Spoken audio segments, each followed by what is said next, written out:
everybody. It's Tamara from Moogly, and I think we are live. It is July 27th, 2021.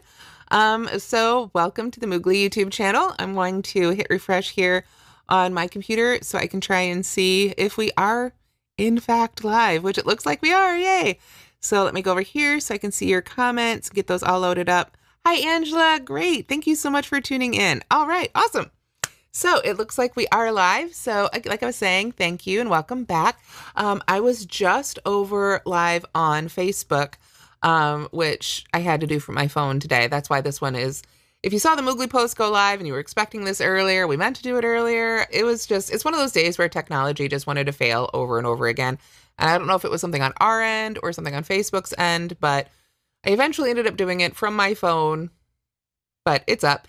I will be embedding it at the link here in the description when this one's done, along with this video, so you can watch it later. Or, of course, you can always watch it on the Moogly Facebook page. It's basically an update about what's been going on lately on Moogly, all the latest patterns and giveaways I show off. And there's also an update about our son. So for those who've been following that journey here, I'll go ahead and do a quick update here before I get into today's topic. Basically, long story short, our 15-year-old son had a mitral valve transplant on July 7th, and we ended up being in the hospital for a total of 17 days. There were some complications, but he's home now and recovering, and so are we. I was with him for all those 17 days in the hospital, so, if you sent me a message or something, you're still waiting on a reply, that would be where I was all month, basically. We just got home this weekend, so we're still kind of getting our feet under us and seeing what's going on here. But kind of finding our own new normal at this point. So, but he's doing great. He's recovering. He's playing video games and eating pizza. So everything is on its way to being good again. So why am I here on YouTube today? Not just to update you on all that, though I do want to very much thank everyone who sent their well wishes and their prayers and their good thoughts and everything else. Thank you, thank you, thank you. Thank you to the people at the University of Iowa Children's Hospital and your inspirations and everyone else who supported me through this time. So today, when it came time to do my live, I thought, okay, I've got all these different topics that I want to talk about. I keep a little list, and pick and kind of choose and see what I'm in the mood to talk about when that live comes up. But I realized that today would be a really good time to talk about the Moogly origin story. We are coming up officially, I guess, this fall, if you could call it official, when, you kind of casually start a business, we'll be coming up on 10 years. So Moogly has been going for 10 years now, essentially in its current form, ish. It started out, I started out doing commission work and then eventually got into design, but that all comes a little later in the story. But basically Moogly, as the crochet entity that you know it today, started in the fall of 2011. What happened at that point was several things. My son, Braden, who just had the mitral valve transplant, was going off to school. Our youngest was going off to school. The kids were getting a little bigger, and money was tight. I needed to make an income. Now, several years before that, one of my younger brothers had passed away. He was 27. He died suddenly and very unexpectedly of an aortic aneurysm or an aortic dissection, kind of down in the lower part of the aorta. They misdiagnosed it basically as indigestion. And so it was, like I say, very sudden, very unexpected. Long story short, there was a legal settlement, that's difficult to say, out of it. And we came into a small, but for us, very significant settlement then right around 2011. And what that allowed me to do was gave me a little bit more time before I had to go out and find, some sort of job, regular old job, to try and play around a little bit with this whole blog thing I'd been thinking about. I had tried blogging a few years earlier as a mommy blogger, and I think I got up about 4 or 5 posts, and it wasn't for me. I knew I was an okay writer, And in order to support our family part-time before, I had been doing some freelance writing on the web. So I knew I could write okay. But I really enjoyed my hobby of crochet. And I thought, gosh, maybe I can do something with that. We've got just enough breathing room to give it a little bit of a try for another little period of time before I have to go get, a real job. But it was really important to me because after we'd had our son Braden, he'd been diagnosed with his heart condition within hours of birth. And I wanted to make sure that whatever job I had when they were little allowed me the freedom to be there for him in whatever way he needed, whether that was being home and homeschooling him or just, doing more full-time care. Now, we got very lucky as he got older and we realized he wasn't going to need that much intensive care. His childhood has been largely normal other than occasional visits to the cardiologist and now this big surgery. And of course, now he's, like I say, on medication. But for the most part, it wasn't as much a deal with as we were afraid it would be when he was born. But I always knew that someday it could be an issue. So it was really, like I say, it was really important to me to find a job that would give me the flexibility. So that's why it kind of landed on this whole blogging thing. I thought, well, if I can make it work, at least for a little while, take some of the pressure off, then, I can still be home with my kids and I can be here for not just him, but my other two children, as much as possible. And like I say, of course, I was doing other things during this time too. I did, oh gosh, what did I do? I did some freelance writing for other websites. I worked at a church nursery. In fact, we both did on Sunday mornings, watching everybody's kids, including our own kids. That was a great job because we could bring our own kids and watch everybody else's kids then for a couple hours. Gosh, let me think. I made toffee for friends at Christmas time. I sewed little handmade dolls. I used to actually do quite a bit of sewing with the sewing machine. I used to make little handmade dolls that I would trade and barter at Christmas time for gifts for my kids. It was definitely, we were piecing together our income. My husband had a great job, but for our area, he kind of maxed out on it. So we were piecing it together. And then, so we had this small windfall, which had a tragic beginning, but came at just the right time to allow us to take a deep breath and try something else. And so I did. So in the fall of 2011, I started making things, whatever people wanted. Hats, primarily hats, some blankets, a lot of blankets. I had the blackberry salad striped baby blanket. That was very popular. In fact, I would say I definitely bobbled myself out. I made so many dozens and dozens and dozens of those blankets. And it was great because I was able to make, some inexpensive versions for some new moms. And I was also able to make some really high-end versions for some interior designers and things like that. So if you're somebody who sells your crochet projects, that's a great niche and demographic to start selling to, let me tell you. But, and it was great.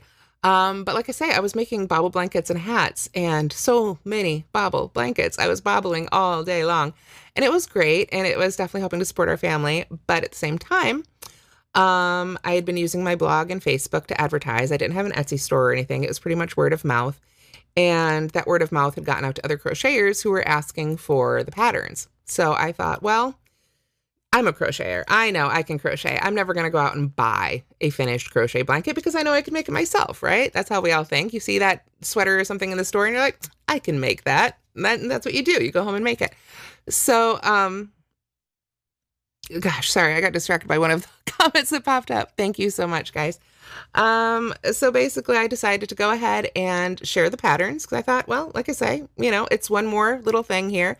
So I put them up on the blog and that was really different at the time. Apparently I didn't realize I was doing something so different. The freelance sites that I had been writing for primarily worked on the idea of you write this blog or this article about whatever topic they needed an article on. You send in that article and they paid you per view. So if 10 people read my article that month, I might get 10 cents, whatever it was. Was not a quick get rich quick scheme by any means. But so I would write those little things, but sorry, I lost my train of thought on those for a minute. I got off on a side tangent. I do that a lot.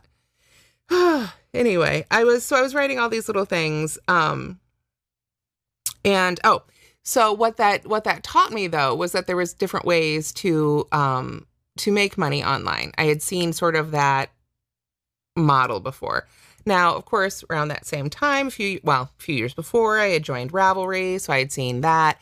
I had gotten a chance as just a hobby crocheter, to kind of fangirl at designers myself and, get really excited and seeing all the different things there. So yeah, I just started putting stuff up and I tried to read other people's patterns and figure out how to write patterns down. Because of course my notes didn't look anything like a written pattern. I didn't know if there were like real classes out there to teach people how to design and how to write patterns. I didn't know if there was some big school, like did all designers actually go to like art school and design school? It was real difficult for me to have a lot of confidence because I genuinely didn't know what I was doing. So I started offering my patterns for free on the blog. Same way all those articles that I was writing online, those were free on other people's sites. And I presumably those sites made money on their advertising, and that's how those people made their money. Meanwhile, my husband was still working, of course, at his main job, and his main job was at an advertising agency. So he was very familiar with the whole, content in exchange for advertising format. So when we put together Moogly and I started putting the patterns up there and I made them free, but there were ads just like, on television or, magazines or wherever, I got a lot of flack apparently. I didn't realize it at the time because I was kind of working in a vacuum. I also didn't realize that crochet designers talked to each other and, chatted and got to know each other. So I was kind of just out on my own, a mom with a laptop and 3 little kids and a little cubby of yarn stuck in the corner of my bedroom, trying to figure it out. So I kept trying to figure it out. And eventually, after about 6 months, I think I got my first Google AdSense check and said, oh, okay, now I'm a blogger too. I'm not just making things over and over and over again. Bobble after bobble after bobble. I like bobbles again now, but it took a little while. And just eventually then over the course of that year, I was able to say, okay, I'm going to stop taking commission projects and really start working on this blog thing. And eventually that's where it went.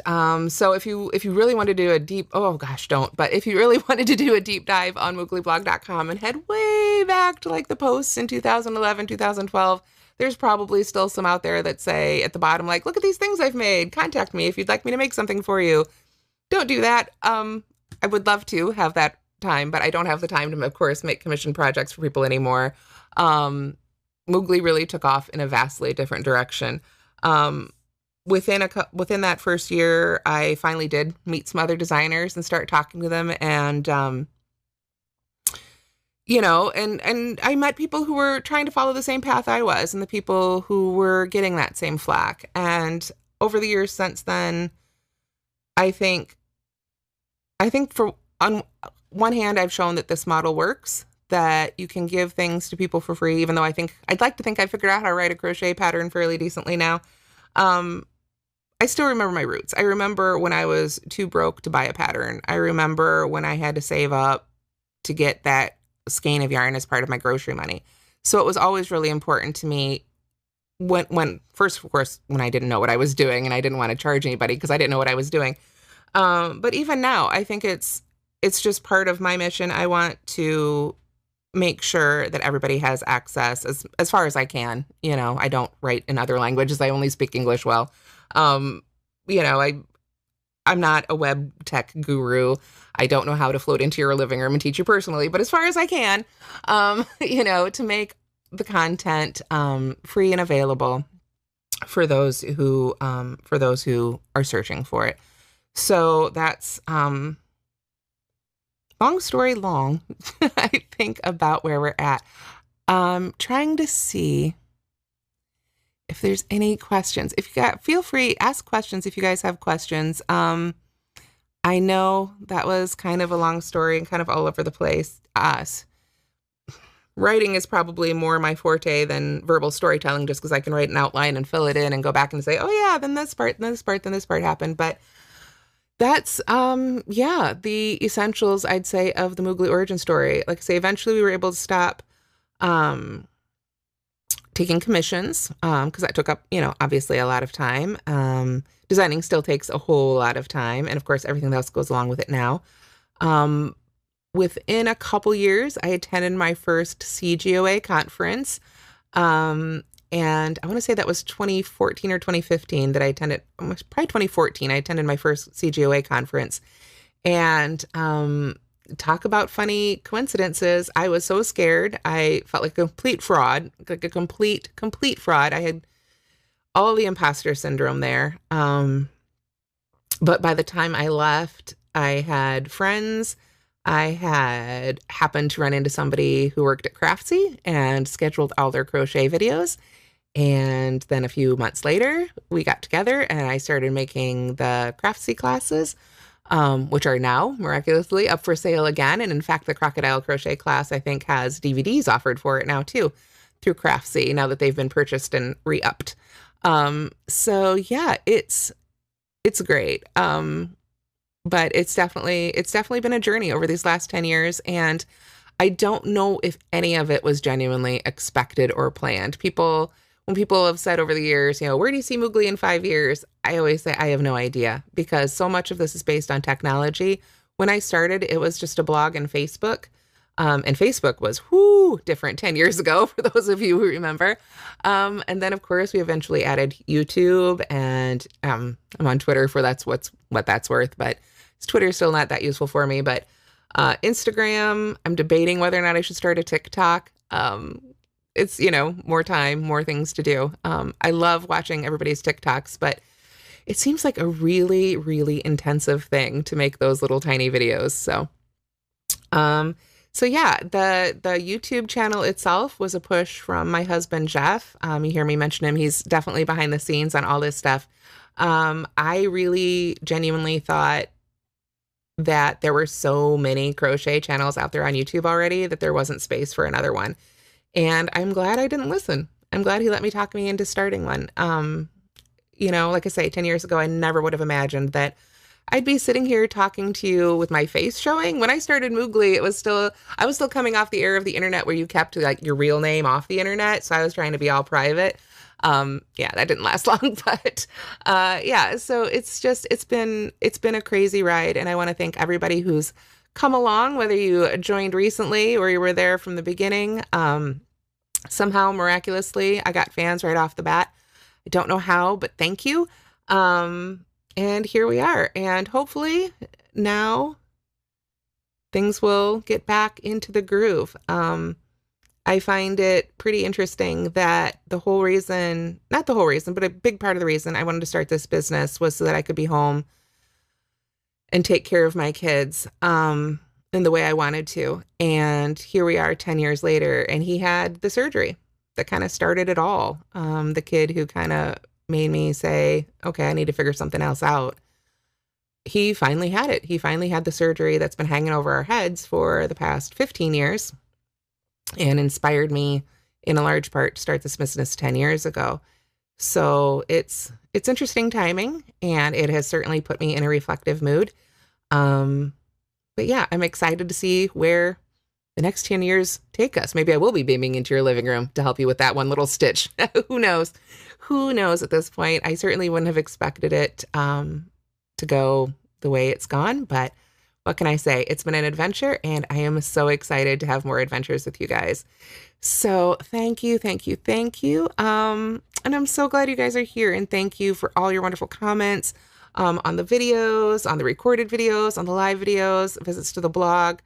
Again, the link in the description right now. The main post today on Moogly has a lot of great giveaways. We've got 4 different giveaways going on right now. I want to say, I'm trying to do off the top of my head, at least 2 of them are open worldwide. So definitely check that out. And thank you so much. Thank you. Thank you. Thank you. Thank you. That's really, I'm just so full of gratitude right now for everybody. So I think I'm going to go ahead and let you go, because I just spent 17 days in the hospital and I need to go pick up some groceries. This cupboard is bare. So I will see you guys here back again in a couple weeks. And in the meantime, keep visiting Moogly for more patterns and giveaways. Have a great day, everybody.